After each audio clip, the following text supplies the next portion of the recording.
Hello guys, gals, and non-binary pals. We are doing a bald cap video with longer hair, like I said I once would do back in like 2018.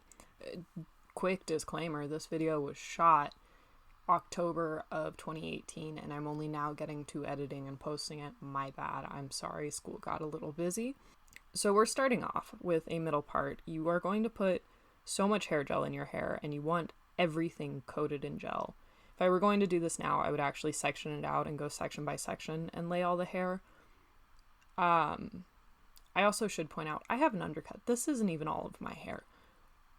So I did have a little bit of extra space in the nape of my neck area that I would not normally have otherwise. But gel all your hair. The goal is to get it as flat against your head as you humanly can.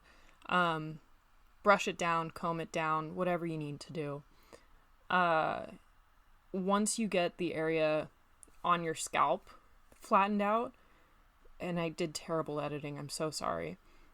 Take the pieces that go beyond that and just wrap them around your head as flat and as tightly as is comfortable. You don't want to give yourself a headache over this. That's not going to work.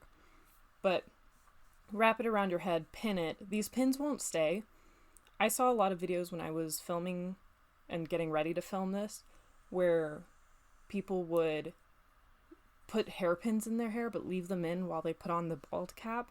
The issue with that is it doesn't look like you're bald. It just looks like you're wearing a bald cap with hairpins underneath, and some of the hairpins poke through the bald cap. It's not great. But I gelled it, let it dry, hairsprayed it, let it dry. Put a lot of hairspray and gel in my hair, honestly. But once everything was dry, I pulled out the pins and then applied the bald cap. You want it to sit pretty snugly against your head. I still had a little bit of wrinkling. I think if I was putting this on someone else, that would be a little easier to fix, or if someone else was putting it on me. This is one of those prosthetic projects prosthetics in general are easier on someone else. It's a lot easier to put them on someone else than yourself, just because you can see everywhere. Here I'm using Prozaid to just glue down the edge of the bald cap. I like Prozaid because it's generally a gentle adhesive, but you can glue it down. You can also use it to help blend the edge of the bald cap and blend the whole bald cap into your skin later, and I'll show you how to do that. But once the front piece is down, you can start working on the ears and the neck is the point where it's especially easy to do this on someone else. You maybe want to use smaller scissors. Wow, those are massive scissors. I'm pretty sure at one point I also cut some of my hair doing the ear flaps. So don't be like me. Use smaller scissors. Use Prozaid with, you maybe know this, Prozaid, you want it to get tacky, or you want it to get clear, and then it's the most sticky. If you're using spirit gum, you would want it just to get tacky. I like Prozaid because it's water-based, and so to get rid of it, you just sit in a hot shower. Trim off any extra bald cap pieces. Beautiful. And repeat this on the other side.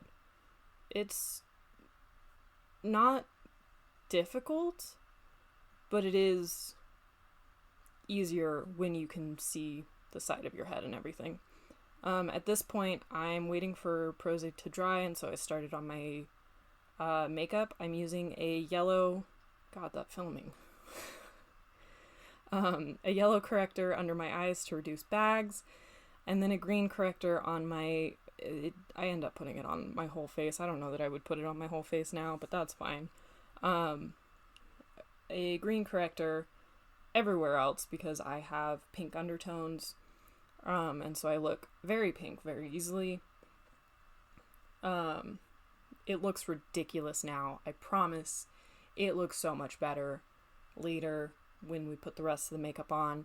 The green and the yellow is just to help neutralize any abnormal tones.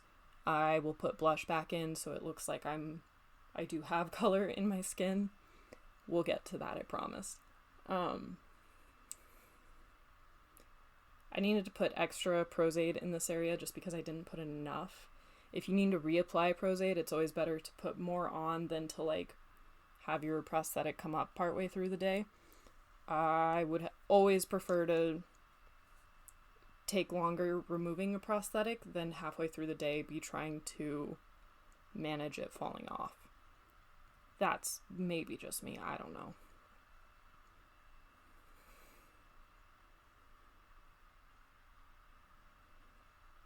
This is where I think I cut hair, actually. This is the point. Pretty sure, right? That cut right there. Yep. Cut a little bit of hair. I'm not 100% sure, but I'm pretty sure.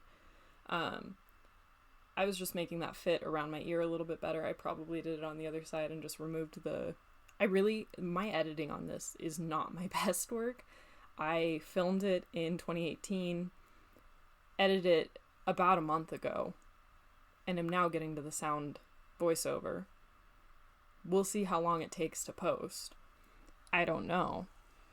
The back of the neck is the same as everywhere else with the bald cap. You're basically just putting Pros-Aid down, pulling it down, pulling the bald cap down over your skin, holding it tight, and then trimming extra areas. Again, this would be so much easier on another person. I was filming this at like 4 a.m. I got up at 4 a.m. to do this. And so, I did not have another person who was willing to get up at 4 a.m. or that I even knew would know how to do it. So I was just flying solo here. But I did it for Halloween. So the reason I was up so early is because I had school at 8:30 and it's a half-hour walk to school. And so I wanted to make sure I got it all done in time. I think it only ended up taking me about 2 hours, but I like giving myself more time. Here I'm taking more Pros-Aid on a messed up triangle sponge. And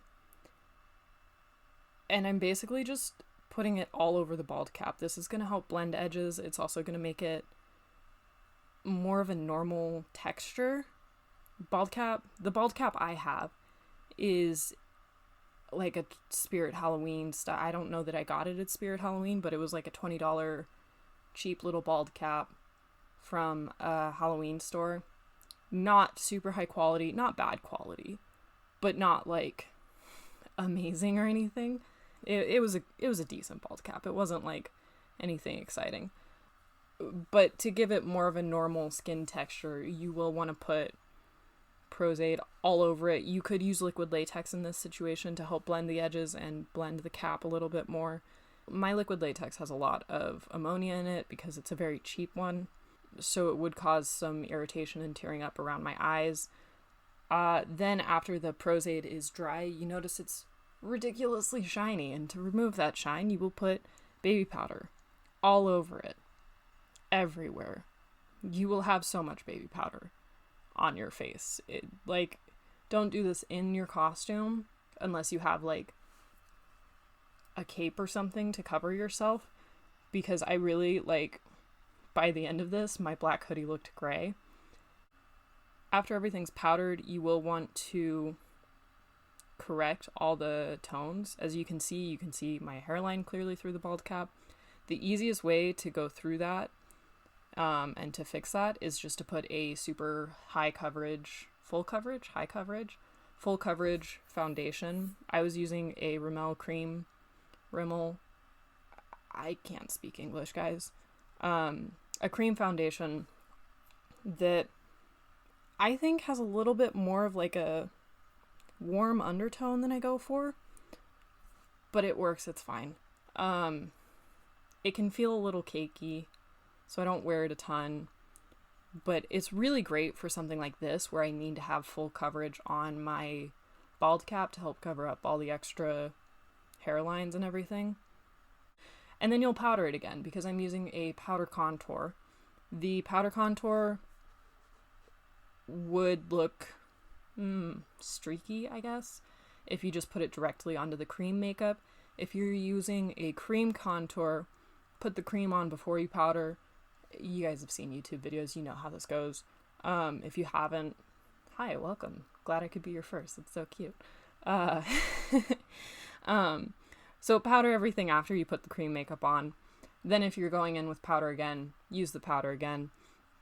Here I am putting, you can't see because I'm putting the mirror in front of my face. But I am putting blush on my cheeks, my nose, and my chin just to help bring color back into my skin. I used to skip blush a lot, but it looks like I'm dead when I do that. So I try not to do it as much. You will want a pretty neutral blush. The one I'm using in this is kind of like a peachy one with a little bit of gold undertones. I realized I really like peach with gold undertones. And then fill in your brows. I'm not super great at this. I, as of now, normally shave or bleach or go natural with my brows, and so filling them in isn't necessarily a strong suit of mine. I'm just using a powder and doing it. And then I'm basically doing a smoky eye. Like I said, I'm not filming this well. I don't know what I was doing editing. But I get the smoky eye started, and then I do a nude lip.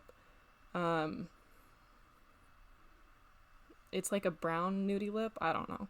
What am I doing with that mirror? We are going to work on that, I promise. But basically for a smoky eye, you put a mid-tone on the eye, a darker tone on the outer corner, and a lighter tone on the inner corner. I'll do a more in-depth version at some point. I also lined my waterline. I learned a trick doing that where you basically close your eye to line the top lash, and that's the easiest way I've found to do it. It's still kind of tricky sometimes. And then I'm using a white cream pencil from NYX to line the inner corner of my waterline. What am I doing here? More smoky eye stuff. And then we're doing a liquid wing. I'm using the e.l.f. liquid liner. It's the one I've been using for years. It's like $2. Yeah, do a wing. Use your eyelash curl, crimp your lashes, be gentle with them. What is up with me in this mirror? Good gracious. Why am I like this? The mascara I'm using is probably like a $5 one. The lashes I'm using, I think I recently broke them. It's really heartbreaking. It bothers me a lot. But, put lashes on. But that's the basic look. Here's some pictures of the final. If you want to see more, that was helpful at all, we'll see. Like, comment, subscribe. See you next time. Bye!